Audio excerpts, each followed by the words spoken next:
Hey, this is Walt from StogieReview.com here with another short ashes video review. And I was kind of digging through the humidor, not really knowing what to smoke, just rummaging through the leftover IPCPR 2009 samples. And I came across a cigar that I know was covered by Brian Hewitt, but I didn't realize that Brian had done the review so soon. I guess my mind was drifting or something, but this is a cigar that Brian did last week. It wasn't my intention to cover it so soon after Brian did the full-blown review, but it just so happened I grabbed the cigar, I took a couple of pictures, I got everything ready to go, and then I realized that this post was done last week. So here's another look at the Los Blancos 9. And for more information on the cigar, you should head over to Brian's post, which I'll link to in this article. And Brian gives some more detailed information about where the cigar came from, a little bit of specifics on it. And with that said, the only thing I'm going to tell you is that the 9 represents 9 tries to get the cigar right, and coincidentally, it was also created in the 9th year of business for Los Blancos cigars. Now, while I get this footband off and whatnot, I'll just tell you about how I actually came to have this cigar. As I mentioned, it was at IPCPR, and Brian, Jerry, and I were kind of wandering around. We stopped over at the Los Blancos booth to say hi to David as well as Sean from El Primer Mundo. And we got to talking a little bit, and David kind of slaps me on the back and he tells me, I've got a new cigar that you'll like. I know you're not really into the milder cigars. I've got something full-bodied that you should really like. Now that came from the previous reviews I've done for Los Blancos cigars. They all were missing something in the Premier line. They just weren't full enough to meet what I was into at the given time. And he said, this one would be right up your alley. So he hands me 2. Shortly after the show, I lit one up, smoked it, and then this is my second following up Brian. So with that said, the footband off. Quickly, let's take a look at it. First and foremost, aside from this one defect in the wrapper, it is beautiful. Not quite sure if you'll be able to make that out. Small little hole, little tear. But aside from that, very consistent as far as the color goes. Very oily, very toothy. It's got a kind of a sandy texture to it. Nice and oily looking. The seam looks very clean, not jagged or ragged. The band is applied well, the cap is applied well. All in all, it looks like a very solid cigar, with the exception of just that one flaw on the back side, or on the side, if the band is the face.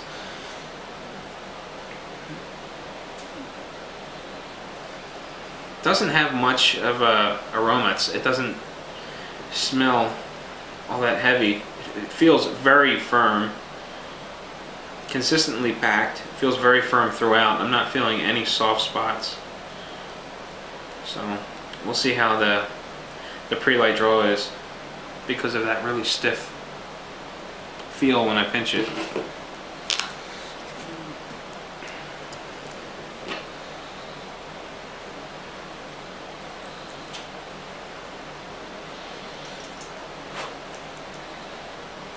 Now, as I said, this sample is from IPCPR, so it's been sitting for, it's been sitting since mid-August, something like that. We were there. The pre-light draw is a little firm. That may lead to some trouble, at least as far as my preferences go. I like a draw that's a little bit looser than that, but we'll see how it goes. Not judge it too early on. I'm going to be pairing this up with coffee. Just felt like having a cup of black coffee, and knowing that I was going to be smoking something full-bodied, I thought, it's not going to hurt. I'm going to pair out a cigar with coffee.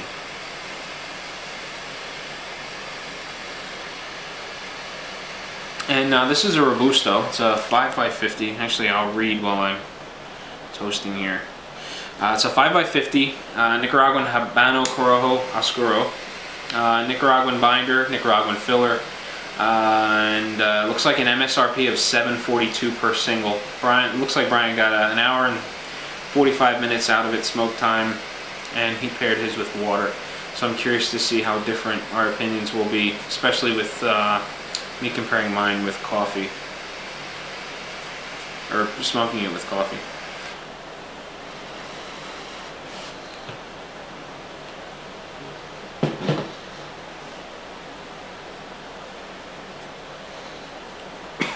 Very bitey, full-bodied up front. Mild stinging sensation through the nose. My eyes aren't watering or anything like that. And the stinging sensation, don't take that the wrong way. It's I like that nice aggressive start. And we'll see how it goes. A lot of times it settles down. It's just sort of a punch in the nose to begin, and then cigar backs off and settles as it goes. So sit tight, I'll be back in just a second. We'll take a look at the first third of my Los Blancos 9, and we'll see how it goes. Alright, well, welcome back. It's about time to take a look at the first third of the Los Blancos 9. And as you can see, it's burning pretty well. There's a slight wave to the burn line, but really nothing to complain about. The ash is holding a nice compacted shape. I'm not getting any flowering or flaking going on. It's been very neat.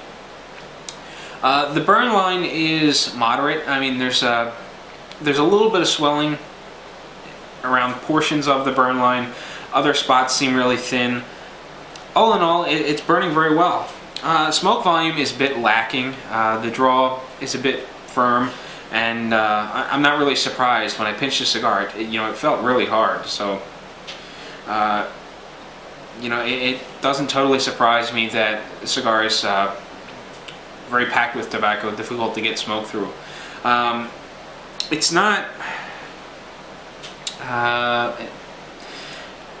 The smoke is definitely lacking, but it's not so little that I'm not enjoying the cigar, or it's not so little that it's really dampening my experience with the cigar. I would just like to see more smoke volume, and in this case I think that a little less tobacco, a cigar that didn't feel quite so hard, would probably provide more smoke.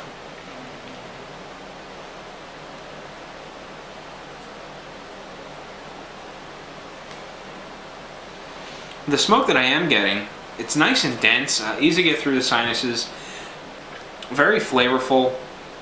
I'm getting a little bit of pepper in the back of the throat, just a very rich, just natural tobacco flavor, nothing really jumping out at me. I'm tasting a lot of coffee, but I'm finding it difficult to differentiate coffee flavors in the cigar and coffee flavors in my coffee.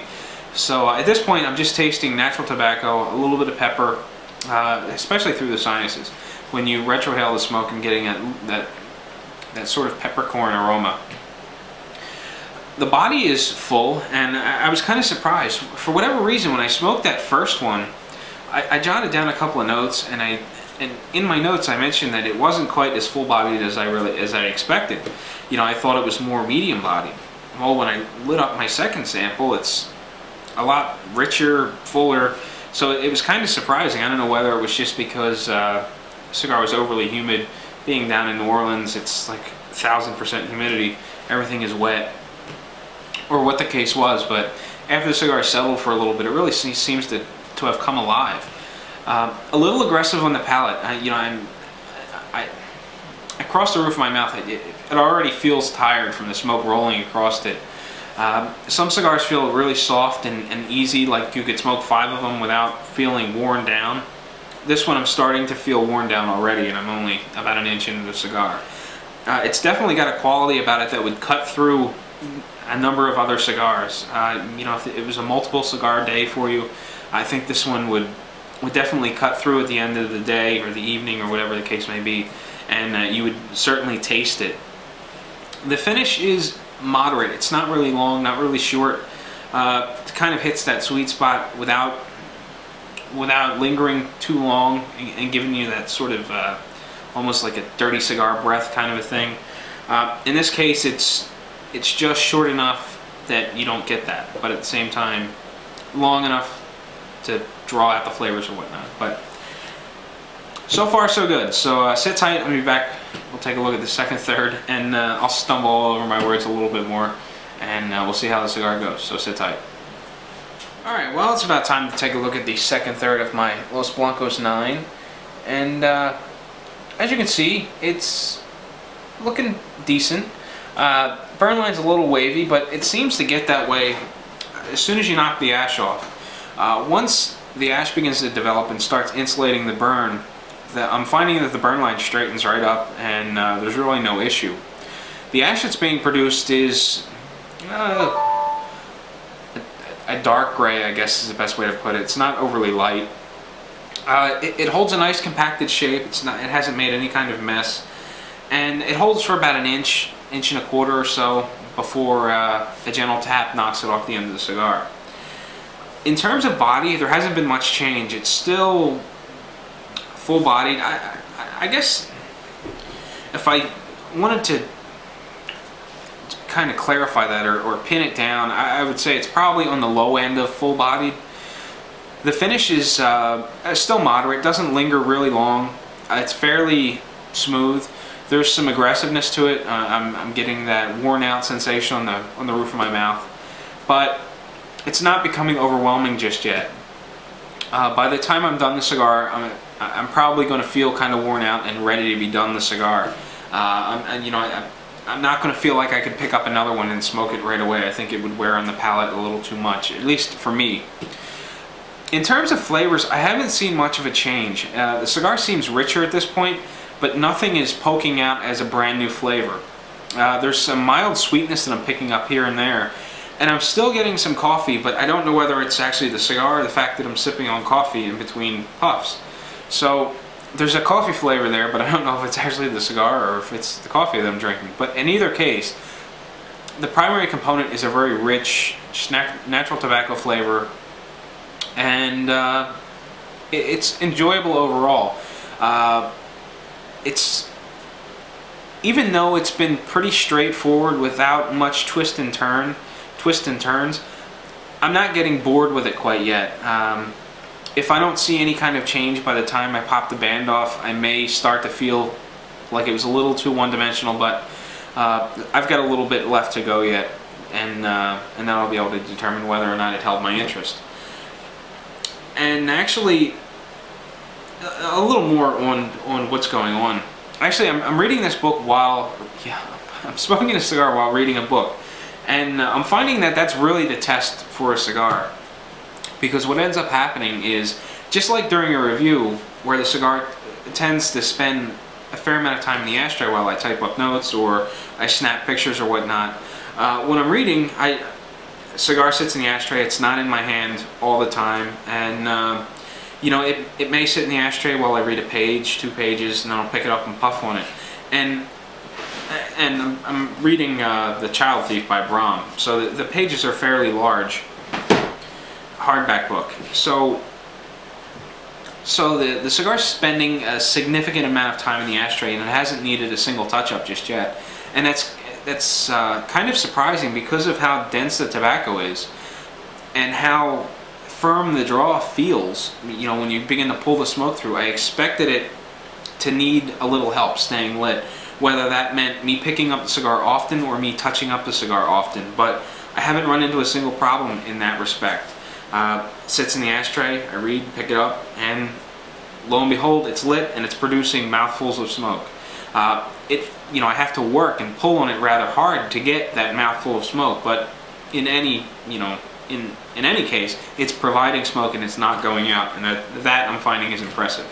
So that is the second third of my Los Blancos 9. So I'm going to read a little bit more, smoke a little bit more of my cigar. I'll be back. We'll take a look at the final third. I'll wrap up the review and I'll let you go anyway. Alright, well, it's about time to wrap up my Los Blancos 9. And as you can see, the burn line's a little wonky at this point. I did have to touch it up once. After I knocked the last ash off, and there wasn't anything insulating the burn line, it got a little out of hand. It wasn't crazy or radical or anything, but it was enough to catch my eye and kind of bother me a little bit. So I touched up the one side and I haven't had any problems since. I mean, it's just still a little wavy. I still haven't had to relight the cigar. It's been burning flawlessly throughout the entire stick. And again, it's been spending a fair amount of time in the ashtray as I read. So that's one of the parts of the cigar that I'm really impressed with is with all the Ligero in the cigar, it's still burning properly and it's not causing me any troubles. In terms of body, it's still in the low end of full, I think. Finish is still moderate. It's not long, it's not short. Lingers, you know, just long enough where I don't feel as though I've got that kind of dirty cigar mouth. It's still aggressive across the palate. I just get that worn out sensation across the roof of my mouth from the smoke itself. I don't know whether it's all the Ligero or what the case may be, but it seems a little aggressive. It's kind of edgy, a little rough across the palate, but aside from that, it's a pleasure to smoke. Through the sinuses, it's pretty smooth. That roughness or that edginess is not coming through the sinus. It seems to be targeted right where the smoke is flowing, I guess. Although I'm not getting that harshness across the broad portion of my tongue when the smoke comes through. But a little aggressive. Flavors haven't really changed up much. It's a little richer at this point. I'm getting a little bit more sweetness as the cigar burns down. I'm getting heavier coffee notes now. Now I can definitely tell that it's not just the coffee that I'm drinking. I'm getting some coffee notes out of the cigar as well. They're getting a little richer and are distinctly different from the oily coffee flavor that I'm getting from my coffee. So there's definitely a difference there, and now I can taste the coffee because it's a little different than what I'm drinking. All in all, you know, it's not a bad cigar. The price point is a little high. It's just out of the sweet spot as far as I'm concerned, that $5–6 mark. This one I think was like $7 and some change. I definitely think this is my favorite of all the Los Blancos Premier lines that I've smoked. I like this one much more. It seems to have a lot more depth, a lot more flavor, and you know, it's got enough body to keep me interested, and it's just full enough for me to smoke later in the evening. Some of the other Los Blancos stuff was just, it seemed a little too mild for an evening cigar, at least for me anyway. But I enjoyed this one. I thought it was pretty good. I'm really not sure what else to go over. I think I've touched on everything, and being a short ashes review, I want to keep this, you know, fairly short. So house starts in about 2 minutes, so I'm going to wrap up this review and go watch a little TV. So until next week, happy smoking.